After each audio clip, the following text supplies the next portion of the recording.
Madam మీ పేరు madam? Shankar Bhavani. Madam తల్లికి వందనం పడిందా మేడం మీకు?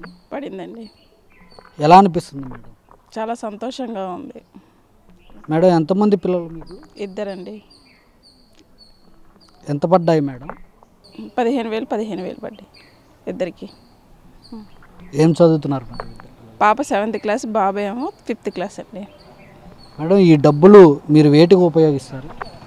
స్కూల్ ఫీజుకి, యూనిఫామ్స్కి, వాళ్ళకి బుక్స్కి, వాటికి మొత్తానికి ఉపయోగిస్తామండి. మేడం చివరిగా చెప్పండి, ఈ కూటమి ప్రభుత్వం మరి మీ పిల్లల చదువు కోసం డబ్బులు వేశారు కదా, ఈ ప్రభుత్వానికి మీరు ఏం చెప్పాలనుకుంటున్నారు?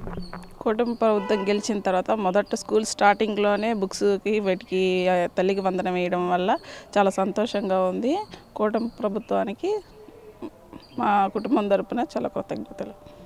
అంటే మేడం గత ప్రభుత్వంలో చూసుకుంటే ఇంట్లో ఒక్కళ్ళకే అమ్మఒడి అని చెప్పి వేశారు, కానీ ఇప్పుడు కూటమి ప్రభుత్వంలో ఇంట్లో ఎంతమంది ఉంటే అంతమంది పిల్లలకి వేస్తున్నారు తల్లికి వందనం పేరుతో. దీన్ని ఎలా చూస్తారు? మీ ఎలా అనిపిస్తుంది? అప్పుడు ప్రభుత్వంలో ఇద్దరికన్నారు, ఒకరికే వేశారు. అది జనవరిలో అట్లా వేశారు. ఇది స్టార్టింగ్లో వేయడం వల్ల పిల్లలకి యూజ్ అవుతుంది, పేరెంట్స్కి యూజ్ అవుతుంది. ఎక్కువగా బుక్స్కి వాటికి సఫర్ అవ్వకుండా ఇలాంటి మధ్యతరగతి ఫ్యామిలీకి స్టార్టింగ్లోనే వాళ్ళకి కొన్ని స్టార్టింగ్లోనే లెసన్స్ బుక్స్ అవి ఉంటాయి కదా, వాటికి ఉపయోగపడుతుంది. అందుకని కుటుంబ ప్రభుత్వానికి నా తరపున కృతజ్ఞతలు.